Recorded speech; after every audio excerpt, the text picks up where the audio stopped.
নমস্কার। আজকালকার দিনে আমরা এরকম অনেক খবর শুনতে পাই যে সম্পত্তির জন্য দুই ভাইয়ের মধ্যে বা কখনো পাড়ার প্রতিবেশীদের মধ্যে তাদের সীমানা নিয়ে দ্বন্দ্ব লেগেই থাকে। আজকালকার দিনে লোভ মানুষের চরিত্রকে দুর্বল করে দেয়, তাদের স্বাভাবিক বিচার ক্ষমতাকে হ্রাস করে দেয়। আজকের এমন একটা গল্প বলবো, এমন একজন মানুষের সম্পর্কে এই গল্পটা, যে ছিল লোভহীন, যার বিবেক সরলতা ছিল অসীম। রবীন্দ্রনাথ ঠাকুরের সৃষ্ট এই চরিত্র রামকানাই। আজ এই গল্পটাই আমি পড়ে শোনাবো। তো চলুন শুরু করা যাক আমাদের আজকের ছোট গল্প, রবীন্দ্রনাথ ঠাকুরের লেখা রামকানাইয়ের নির্বুদ্ধিতা।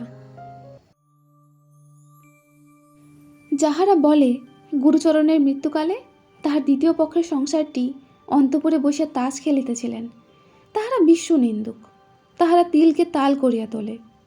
আসলে গৃহিণী তখন এক পায়ের উপর বসিয়া দ্বিতীয় পায়ের হাঁটু চিবুক পর্যন্ত উত্থিত করিয়া কাঁচা তেঁতুল, কাঁচা লঙ্কা এবং চিংড়ি মাছের ঝাল চচ্চড়ি দিয়া অত্যন্ত মনোযোগের সহিত পান্তা ভাত খাইতেছিলেন।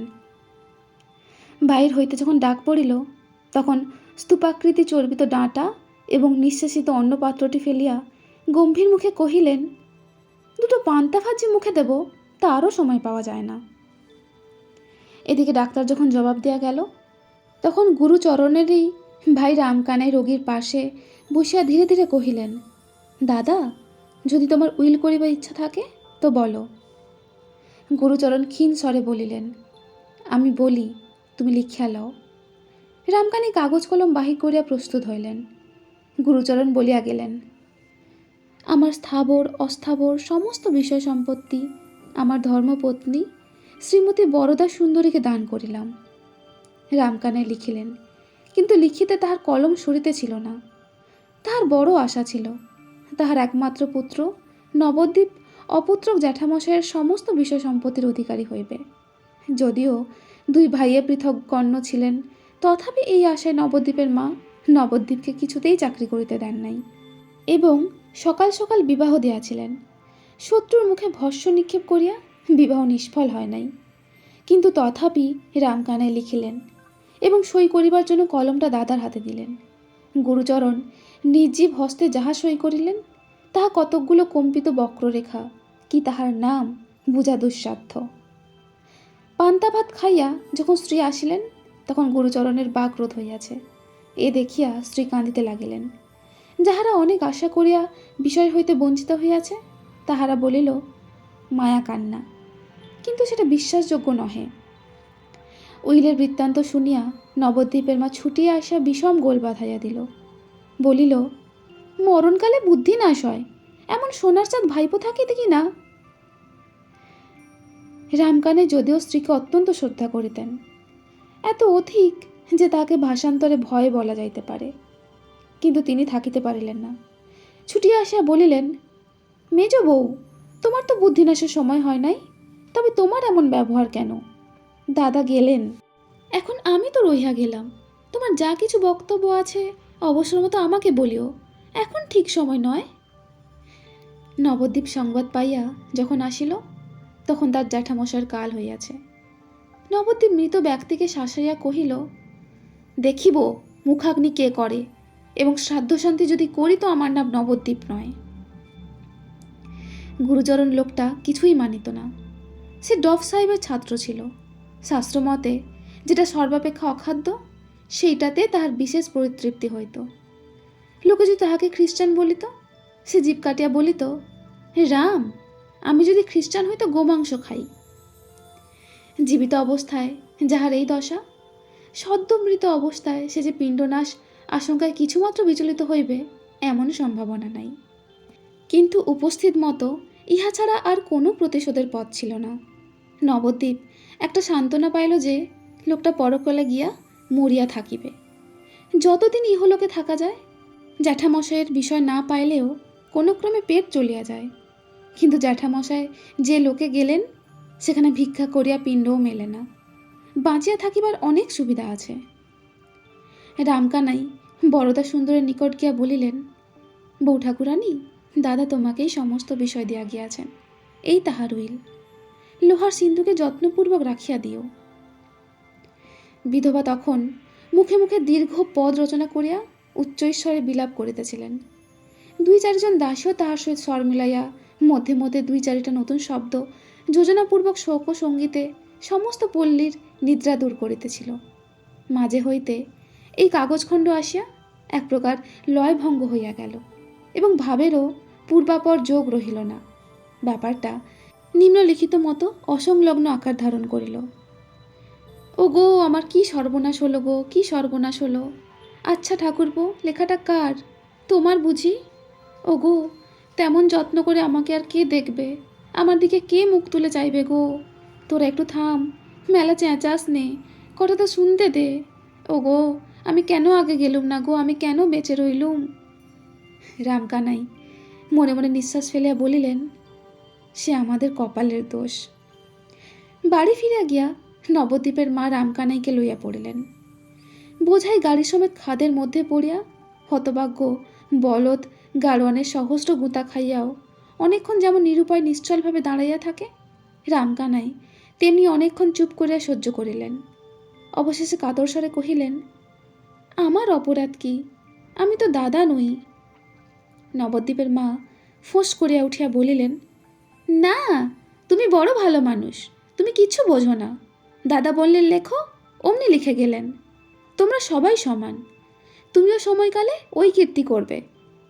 আমি মলেই কোনো পোড়ারমুখী ডাইনিকে ঘরে আনবে আর আমার সোনার চাঁদ নবদ্বীপকে পাথারে ভাসাবে। কিন্তু সেজন্য ভেবো না আমি শিগগির মরছি নে। এই রূপে রামকানাইয়ের ভাবি অত্যাচার আলোচনা করিয়া গৃহিণী উত্তরোত্তর অধিকতর অসহিষ্ণু হয়ে উঠিতে লাগিলেন। রামকানাই নিশ্চয় জানিতেন, যদি এই সকল উৎকট কাল্পনিক আশঙ্কা নিবারণ উদ্দেশ্যে ইহার তিলমাত্র প্রতিবাদ করেন, তবে হিতে বিপরীত হইবে। এই ভয় অপরাধীর মতো চুপ করিয়া রহিলেন, যেন কাজটা করিয়া ফেলেছেন, যেন তিনি সোনার নবদ্বীপকে বিষয় হইতে বঞ্চিত করিয়া তাহার ভাবি দ্বিতীয় পক্ষকে সমস্ত লিখিয়া দিয়া মরিয়া বসিয়া আছেন। এখন অপরাধ স্বীকার না করিয়া কোনো গতি নাই। ইতিমধ্যে নবদ্বীপ তাহার বুদ্ধিমান বন্ধুদের সহিত অনেক পরামর্শ করিয়া মাকে আসিয়া বলিল, কোনো ভাবনা নাই, এ বিষয় আমিই পাইব। কিছুদিনের মতো বাবাকে এখান হইতে স্থানান্তরিত করা চাই। তিনি থাকিলে সমস্ত ভণ্ডুল হইয়া যাইবে। নবদ্বীপের বাবার বুদ্ধিশুদ্ধির প্রতি নবদ্বীপের মার কিছু মাত্র শ্রদ্ধা ছিল না, সুতরাং কথাটা তারও যুক্তিযুক্ত মনে হইল। অবশেষে মার তাড়নায় এই নিতান্ত অনাবশ্যক নির্বোধ কর্মনাশা বাবা একটা যেমন তেমন ছল করিয়া কিছুদিনের মতো কাশিতে গিয়ে আশ্রয় লইলেন।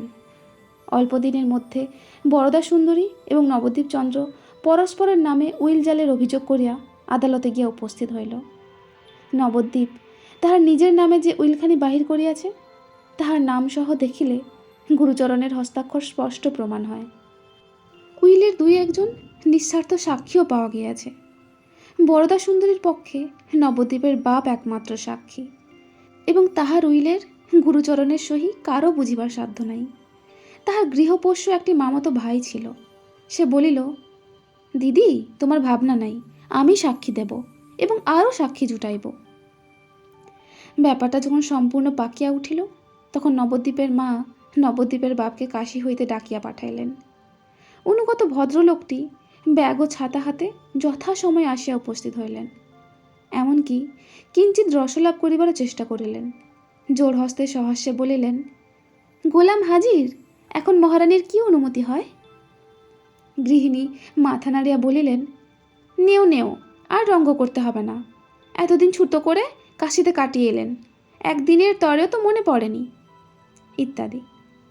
এই রূপে উভয় পক্ষে অনেকক্ষণ ধরিয়া পরস্পরের নামে আদরের অভিযোগ আনিতে লাগিলেন। অবশেষে নালিশ ব্যক্তিকে ছাড়িয়া জাতিতে গিয়া পৌঁছিল। নবদ্বীপের মা পুরুষের ভালোবাসার সহিত মুসলমানের মুরগি বাৎসল্যের তুলনা করিলেন। নবদ্বীপের বাপ বলিলেন, রমণীর মুখে মধু, হৃদয় ক্ষুর। যদিও এই মৌখিক মধুরতার পরিচয় নবদ্বীপের বাপ কবে পাইলেন বলা শক্ত। ইতিমধ্যে রামকানাই সহসা আদালত হইতে এক সাক্ষীর সপিনা পাইলেন। অবাক হইয়া যখন তাহার মর্ম গ্রহণের চেষ্টা করিতেছেন, তখন নবদ্বীপের মা আসিয়া কাঁদিয়া ভাসাইয়া দিলেন। বলিলেন, হার জ্বালানি ডাকিনি কেবল যে বাছা নবদ্বীপকে তাহার স্নেহশীল জ্যাঠার ন্যায্য অধিকার হইতে বঞ্চিত করিতে চায় তাহা নয়, আবার সোনার ছেলেকে জেলে পাঠাইবার আয়োজন করিতেছে।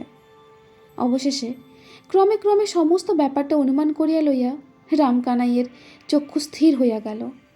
উচ্চৈস্বরে বলিয়া উঠিলেন, তোরা কি সর্বনাশ করিয়াছিস?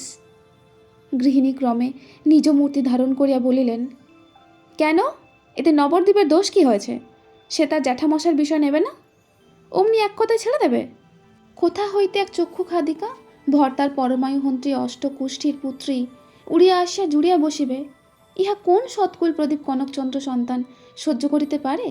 যদি বা মরণকালে ডাকিনীর মন্ত্রগুণে কোনো এক মূঢ়মতি জ্যেষ্ঠ তাদের বুদ্ধি ভ্রম হইয়া থাকে, তবে সুবর্ণময় ভ্রাতুষ্পুত্র সে ভ্রম নিজ হস্তে সংশোধন করিয়া লইলে এমন কি অন্যায় কার্য হয়?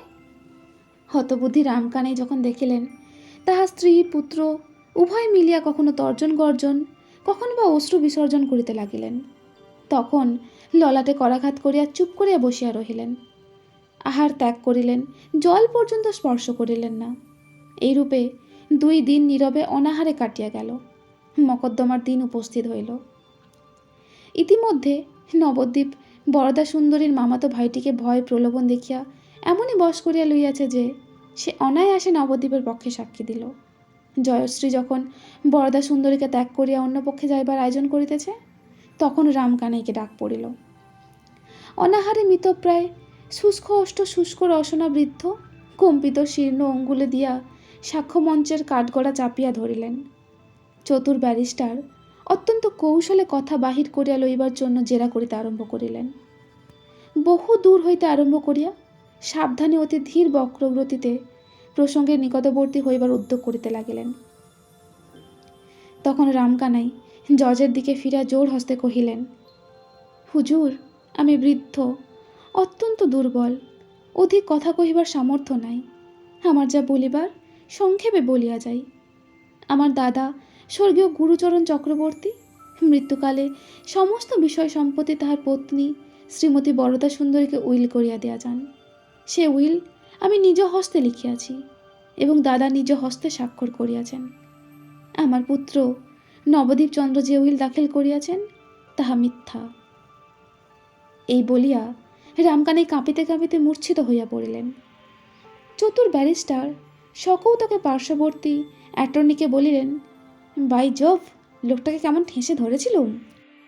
মামাতো ভাই ছুটিয়া গিয়া দিদিকে বলিল, বুড়ো সমস্ত মাটি করিয়াছিল, আমার সাক্ষ্যে মকদ্দমা রক্ষা পায়। দিদি বলিলেন, বটে, লোককে কে চিনতে পারে, আমি বুড়োকে ভালো বলেই জানতুম।